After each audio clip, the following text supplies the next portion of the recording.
开，天地间将会迎来一场灾难。炼天古。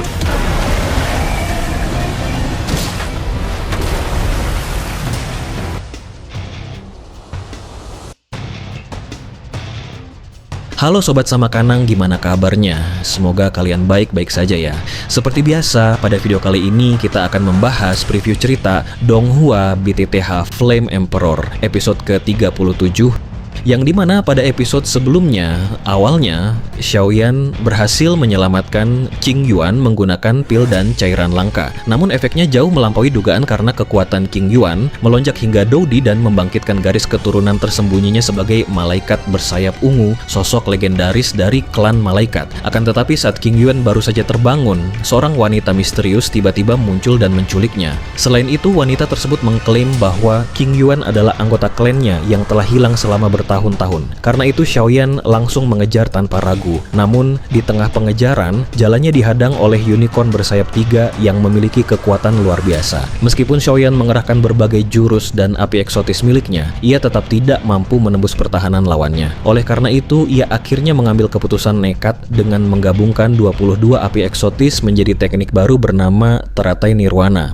Akibatnya, ledakan dahsyat pun mengguncang pegunungan, menghancurkan hutan, dan melukai parah sang unicorn. Namun demikian, meski berhasil memukul mundur musuhnya, Xiaoyan tetap gagal merebut kembali Qing Yuan. Pada akhirnya, ia hanya bisa menyembuhkan luka-lukanya sambil bersiap memulai perjalanan baru untuk menemukan Qing Yuan yang telah dibawa pergi. Dan itu merupakan inti cerita pada cerita sebelumnya. Kalau begitu, sekarang langsung saja kita masuk ke bagian cerita terbaru.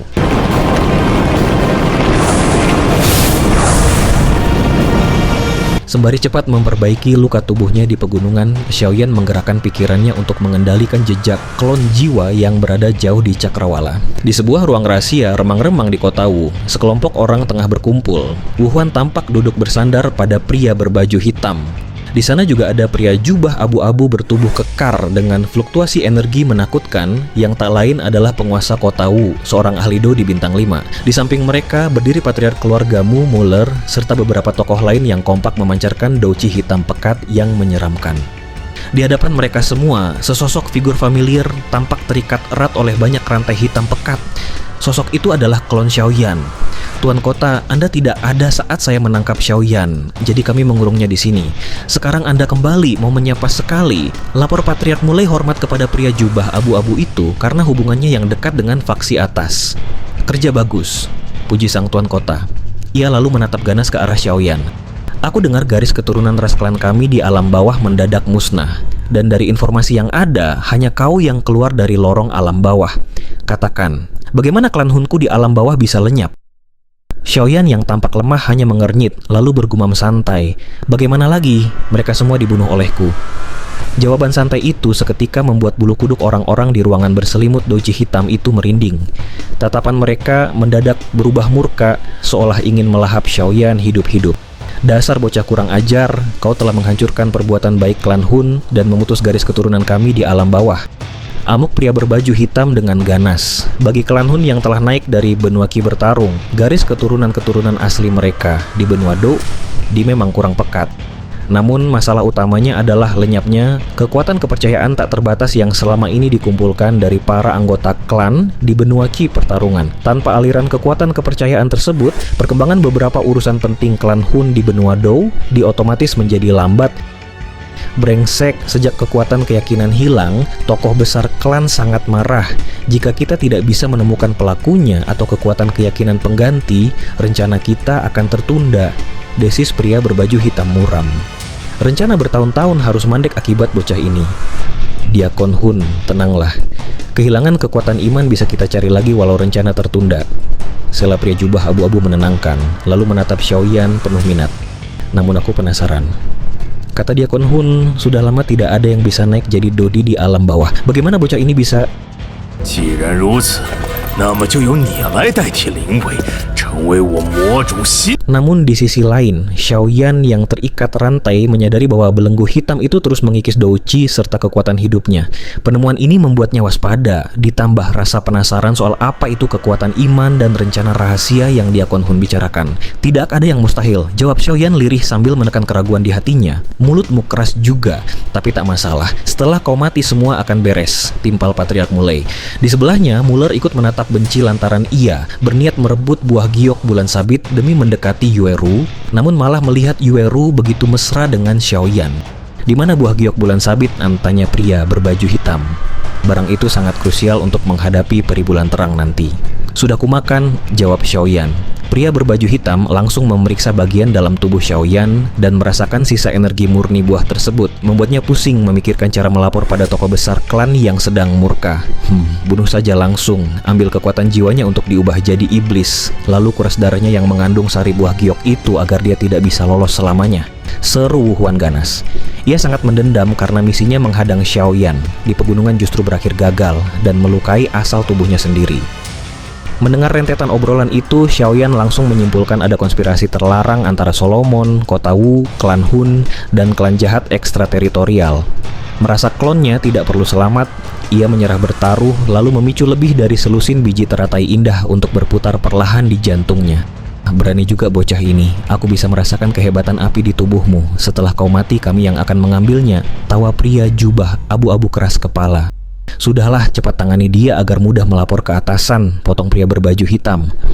Saut isi ruangan serempak. Kalau begitu mari kami kirim kau ke neraka. Ingat, jangan pernah memprovokasi klan Hun lagi, atau akibatnya hanya satu, mati, ujar pria jubah abu-abu dengan senyum menyeramkan. Douqi hitam pekat terkondensasi di tangannya saat ia melangkah maju mendekati Xiaoyan. Kalau begitu mari kita mati bersama. Xiaoyan mendadak tersenyum aneh. Kobaran api mengerikan meledak dari tubuhnya hingga belenggu rantai hitam tak mampu lagi menahannya. Detik berikutnya, lebih dari selusin biji teratai indah muncul melayang di ruang rahasia kecil itu, memicu gelombang kematian seketika di hati semua orang. Brengsek, anak nakal ini mau meledakkan dirinya sendiri, teriak sebuah suara panik histeris. Tidak bagus, seru pria berpakaian abu-abu dan pria berpakaian hitam bersamaan.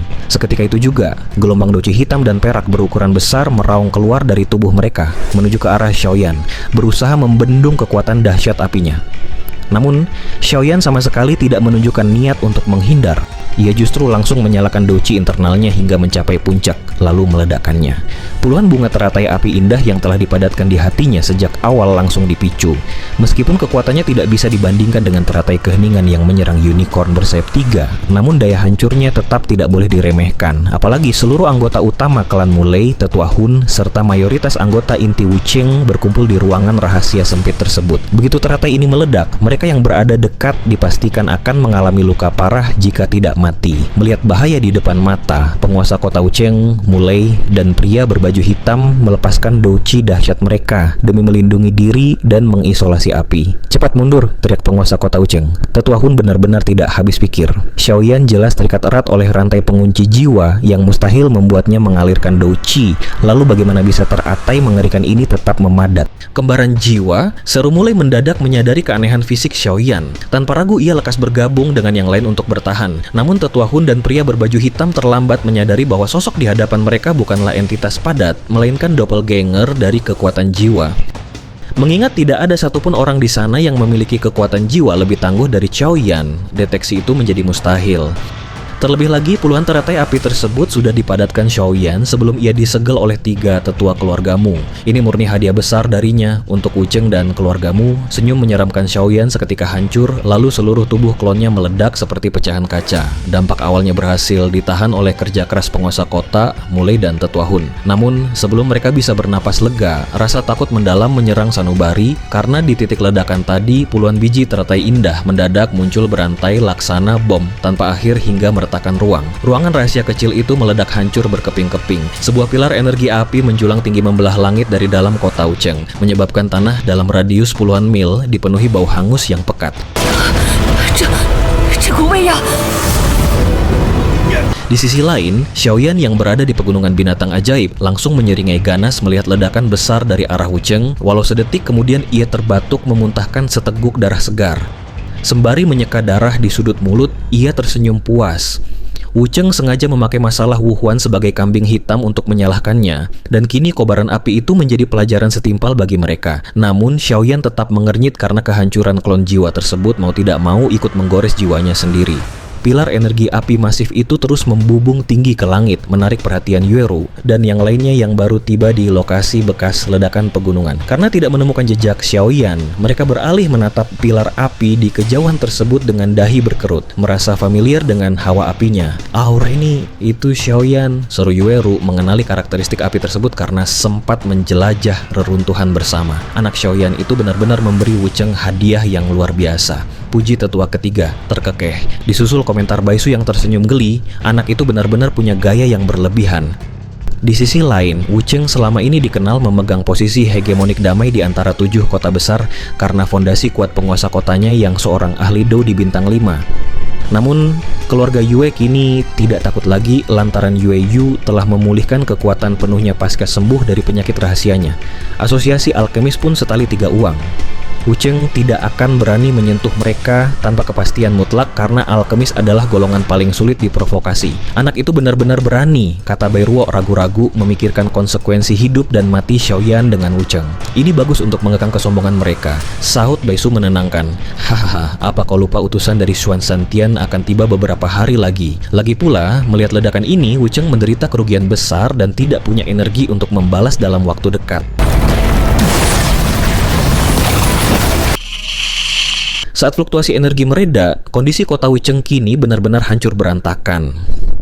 Bangunan megahnya rata, lengan mulai meleleh akibat api, dan Wu Huan yang asalnya sudah rusak parah seketika tewas mengenaskan di tempat. Namun, Tetua Hun mulai dan sang tuan kota selamat meski menderita luka dengan tingkat keparahan berbeda-beda. Fakta terlukanya Dou di bintang 4 dan 5 menjadi bukti sahih ngerinya teratai tersebut. Di atas langit, sesosok figur menatap tajam puing-puing di kejauhan dengan wajah penuh dendam, lalu mendesis tajam, "Xiaoyan, dasar bajingan kecil, kebencian terhadap anak yang dibunuh tidak akan pernah bisa didamaikan."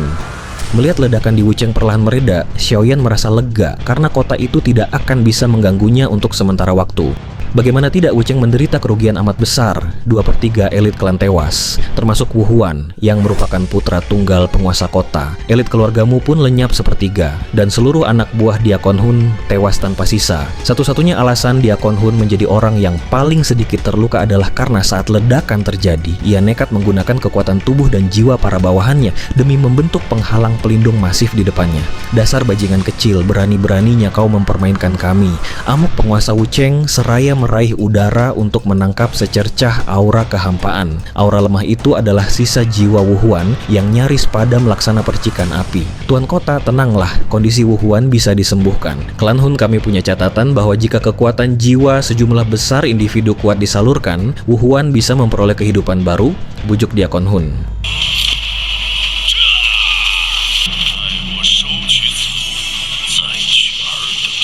Benarkah? Tanya penguasa Wu Cheng terkejut. Hubungan mereka selama ini sebatas mitra kerja sama bertukar informasi, namun karena klan Hun terlalu misterius dan kuat, ia pun setuju demi menyelamatkan putra tunggal calon pewarisnya itu.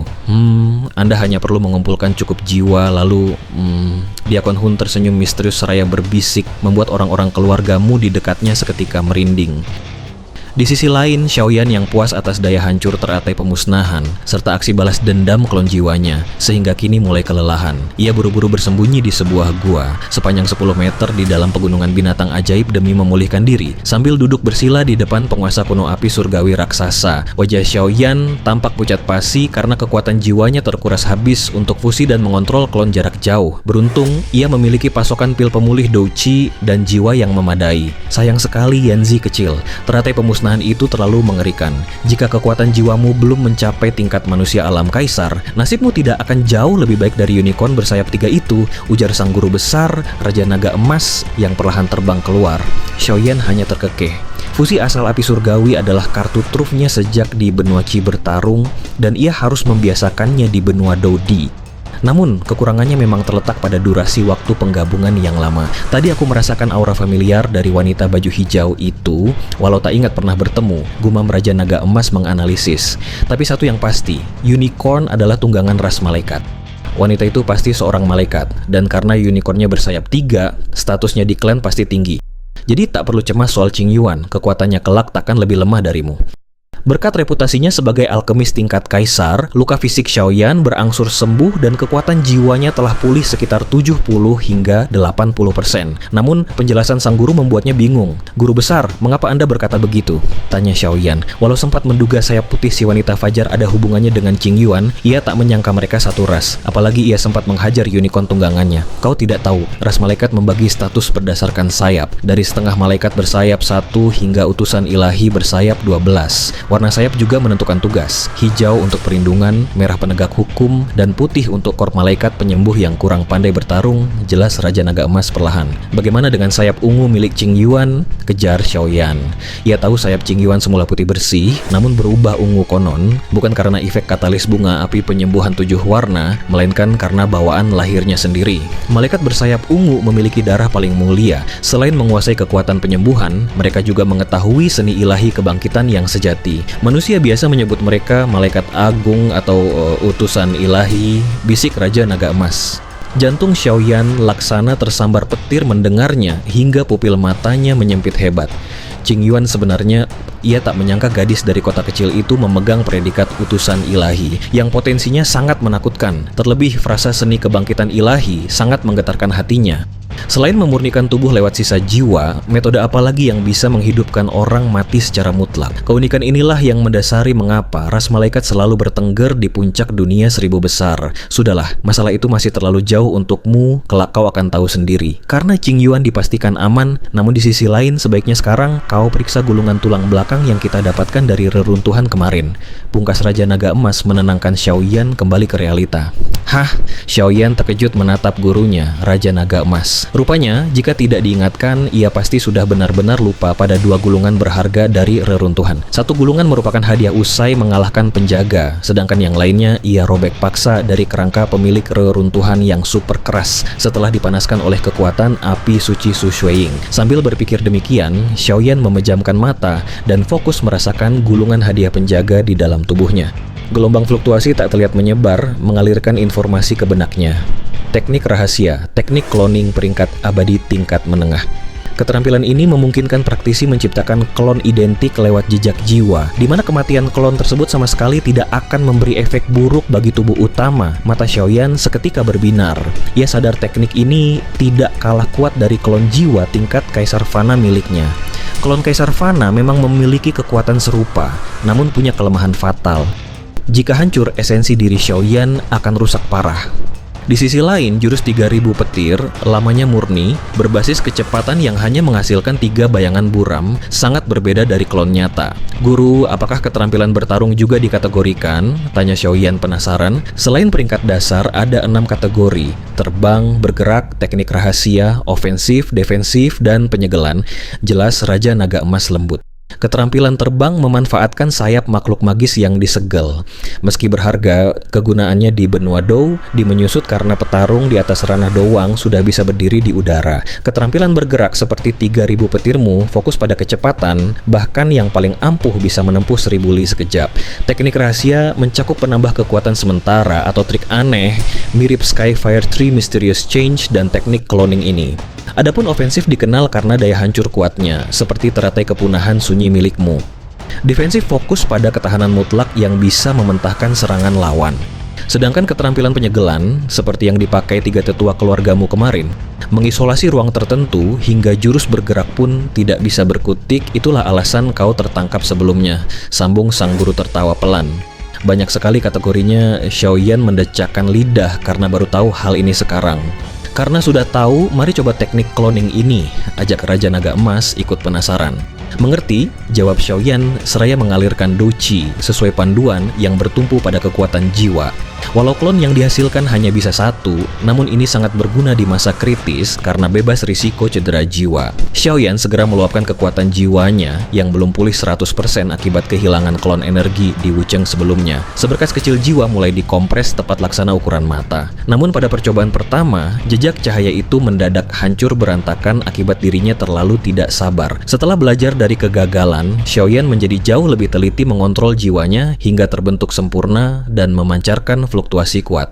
Jejak inilah yang mengunci kendali mutlak agar klon tidak memiliki pikiran menyimpang.